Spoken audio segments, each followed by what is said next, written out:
جنہیں ایمان اس وقت ملا ہے، اس زبان سے ایمان کی دولت ملی ہے جو زبان کن کی کنجی ہے۔ جس انسان کو اس زبان سے ایمان کا سرچشمہ ملا ہو، اس کے ایمان کی مثال اور کیا ہو سکتی ہے؟ حضرت عثمان غنی رضی اللہ تعالی عنہ، آپ کا تذکرہ خیر اس لیے کر رہا ہوں کہ 18 ذی الحج آپ کا یوم شہادت بھی ہے، اور فلاح دارین پر جس طرح کام حضرت عثمان غنی رضی اللہ تعالی عنہ نے کیا ہے، آج تک اس کی مثال ہمیں نہیں ملتی۔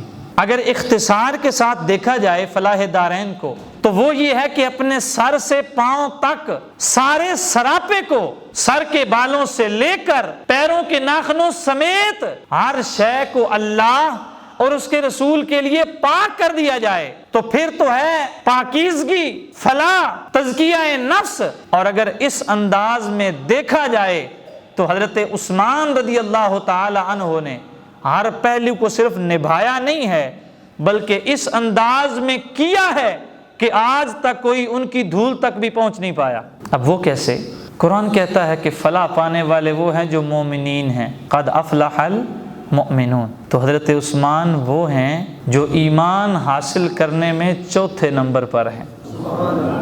آج اگر 1400 سال، 1450 سال کے بعد بھی کسی انسان کو اسلام کی دولت مل جائے تو یہ اتنا بڑا اعزاز اور اتنی بڑی سند ہے۔ ایمان کتنی بڑی سند ہے، صرف ایک بات سنیں اور سمجھ لیں، ایمان اتنی بڑی سند ہے کہ اگر قیامت کے روز ایک رائی کے دانے کے برابر کسی دل میں ایمان موجود ہوا تو بالآخر اللہ رب العزت اسے جنت میں جگہ عطا فرمائے گا۔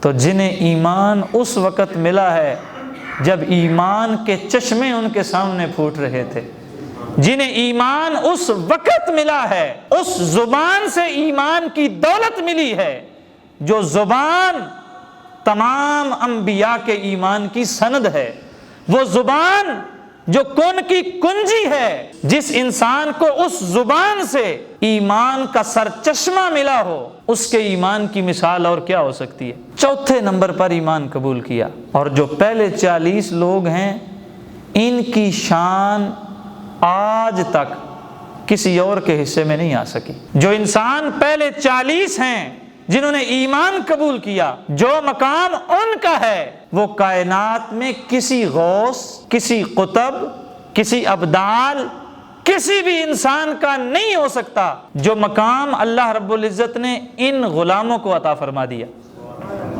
اور صرف یہاں تک نہیں، جو میرے محبوب کے آخری کلمہ گو بھی ہیں۔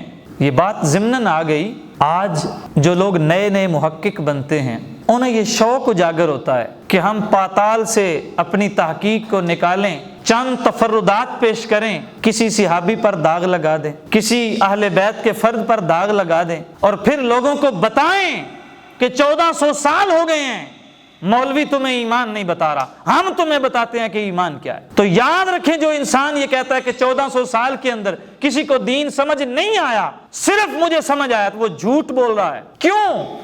کیونکہ اس پر سب سے بڑی دلیل یہ ہے کہ میرے محبوب نے ارشاد فرمایا، خیر القرون قرنی، ساری کائنات کے زمانوں کے اندر وہ آدم کا زمانہ ہو تب، وہ موسیٰ کا زمانہ ہو تب، وہ عیسیٰ کا زمانہ ہو تب، وہ نوح کا زمانہ ہو تب، الغرض کسی بھی نبی کا زمانہ ہو، ہر نبی کے زمانے سے افضل زمانہ تیرے اور میرے محبوب کا زمانہ ہے۔ میرے نبی کو میرے رب نے جو دیا بے مثل عطا فرمایا، بے مثال عطا فرمایا۔ تو پھر میرے محبوب نے کیا فرمایا؟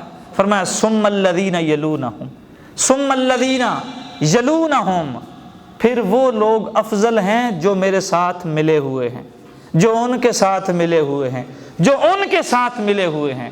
تو ثابت یہ ہوا جتنا کوئی انسان میرے محبوب کے زمانے کے قریب ہوگا وہ آج کے انسان سے اتنا زیادہ افضل ہوگا۔